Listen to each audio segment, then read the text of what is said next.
London was quiet the night Prince Harry finally decided he could no longer stay silent. Rain drifted softly against the windows of old buildings, while the city carried on with its usual rhythm. But beneath that calm surface there was tension growing across Britain, tension that many people could feel yet struggled to describe. Communities were becoming fearful, conversations were becoming harsher, and something about the emotional atmosphere in the country seemed different now, heavier somehow, as if anger had begun spreading faster than understanding. Harry saw that change clearly, and perhaps that was why his words carried such unusual weight when he finally spoke out about the rising wave of antisemitism in the United Kingdom. The Duke of Sussex described the situation as deeply troubling, warning that hostility toward Jewish communities had already crossed into lethal violence. Those were not casual words. They carried the tone of a man who had spent a long time reflecting before deciding to speak publicly. Harry acknowledged immediately that people have every right to protest against violence and destruction in the Middle East. He did not dismiss grief, outrage, or the pain many feel while watching innocent lives suffer overseas. Instead, he carefully defended the importance of democratic protest while also drawing a firm moral line between political criticism and hatred directed toward ordinary people. And perhaps that distinction is exactly what made his statement so powerful. Harry was not asking people to stop caring about world events. He was asking them not to lose their humanity while responding to those events. He warned that anger aimed at governments can quickly become hostility toward entire communities when emotions spiral out of control.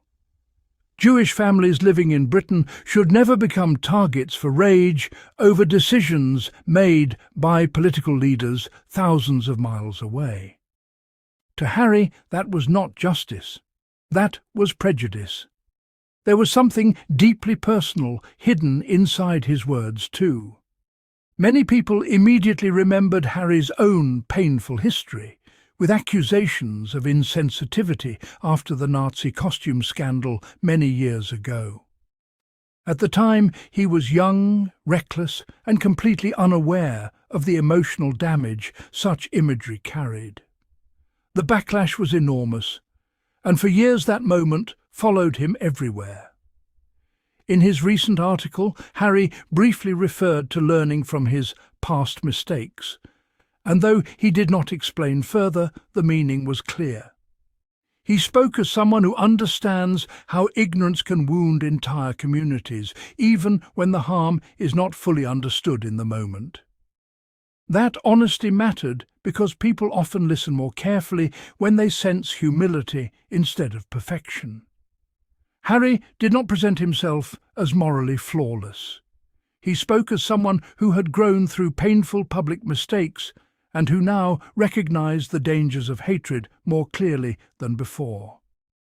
Over the years, the world has watched him evolve from a rebellious young prince into someone far more reflective and emotionally open, especially after Meghan Markle entered his life and encouraged him to speak more honestly about pain, trauma, and social responsibility. Before Meghan, Harry often appeared trapped between royal expectations and private frustration.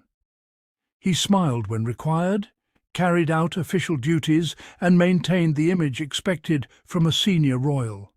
But there was always a feeling that something restless existed beneath the surface.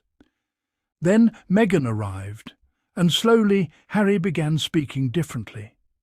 He became more emotionally vulnerable, more willing to challenge uncomfortable realities, and more focused on subjects like mental health, racism, media cruelty, and emotional healing. Together, they created a public identity built around honesty and compassion, rather than royal tradition alone. Supporters believe Meghan helped Harry become more emotionally aware and more willing to confront difficult subjects directly, instead of hiding behind silence. Critics accused the couple of creating division by speaking openly, but supporters often saw something entirely different. They saw two people trying to challenge emotional numbness in modern society, two people refusing to pretend that silence automatically equals dignity. That same emotional honesty could be felt throughout Harry's recent warning about antisemitism and social division. His words did not sound political in the traditional sense. They sounded human, concerned, reflective. He described modern public debate as deeply polarized and emotionally confusing, warning that confusion itself can become dangerous because it allows hatred to grow quietly beneath the surface.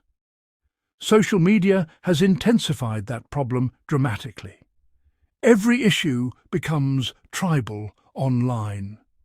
Every conversation becomes a battle where people are pressured to choose sides completely or risk being attacked from every direction. Nuance disappears quickly in such an atmosphere. Harry seemed determined not to lose that nuance. He openly defended the legitimacy of criticizing governments and state actions, especially when humanitarian concerns are involved, but he also insisted that criticism must never become hatred toward ordinary people because of their religion or identity. In his words, hatred directed at people for who they are or what they believe is not protest. It is prejudice. The simplicity of that statement made it powerful because it cut through the noise and reminded people of a basic moral truth that modern society sometimes forgets during moments of collective anger. There have been frightening incidents across Britain in recent months, including attacks against synagogues and violent assaults targeting Jewish individuals.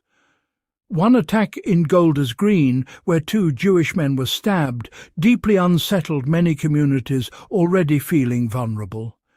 Harry saw that fear growing, and instead of remaining safely silent, he stepped directly into one of the most emotionally charged conversations in Britain today. That decision alone revealed something important about the man he has become, because staying quiet would have been far easier. Silence would have protected him from criticism. Avoiding controversial issues would have allowed him to focus only on emotionally comfortable subjects. Yet Harry chose differently because he appears to believe silence itself carries consequences.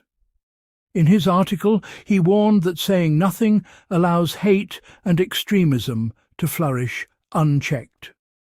That line felt especially important because it revealed the deeper fear beneath everything he wrote. Harry seems genuinely worried about where public anger is leading society, worried that communities are slowly losing the ability to see each other with compassion. Perhaps he understands those dangers more personally than most people realize. Harry himself has spent years being turned into a symbol inside Britain's cultural wars. To some, he represents courage and honesty. To others, betrayal and rebellion. Public figures like Harry often stop being treated as individuals and instead become emotional targets carrying society's frustrations and political anxieties. Maybe that experience sharpened his awareness of how dangerous collective blame can become once people stop seeing one another clearly as human beings. Near the end of his article, Harry expanded his warning beyond antisemitism alone and spoke about anti-Muslim hatred too. He refused to turn compassion into a competition. He insisted that anger directed toward entire communities, whether Jewish, Muslim or anyone else, becomes something corrosive rather than just. That word, corrosive, lingered heavily because it perfectly captured the slow, emotional damage hatred creates inside societies. Corrosion happens gradually, quietly. It weakens trust over time until eventually communities no longer feel connected to one another at all. And perhaps that is what Prince Harry fears most. Not only isolated acts of violence, but the slow collapse of empathy itself, the normalization of suspicion, the emotional hardening that happens when societies spend too long consuming outrage without compassion. Harry has watched emotional damage unfold publicly for much of his life, from the death of Princess Diana to the relentless hostility directed toward Meghan Markle. Those experiences changed him profoundly. They made him more sensitive to prejudice, cruelty, and the dangers of dehumanization. Fatherhood seems to have deepened that sensitivity even further. Since becoming a husband and father, Harry often speaks less like a prince protecting an institution, and more like a man thinking carefully about the emotional world his children will inherit. What kind of society will Archie and Lilibet grow up inside? What happens when public discourse rewards cruelty more than understanding? What happens when communities stop recognizing each other's humanity during moments of conflict? Those questions quietly shape much of Harry's public work today. And perhaps that is why his recent message resonated with so many supporters, despite inevitable criticism. Beneath all the politics and controversy, his article was ultimately about something very simple: humanity, the need to protect compassion even during periods of anger and fear. The importance of remembering that ordinary people should never become emotional targets for political rage. Life has transformed Prince Harry in ways few people expected years ago. Pain transformed him. Loss transformed him. Love transformed him too. Somewhere along that complicated journey, he seems to have learned a difficult truth that societies often forget. During moments of division, hatred usually begins when people stop seeing one another as individuals and start seeing only symbols instead. And perhaps on that quiet rainy evening in London, Harry simply decided he could no longer watch that happen in silence.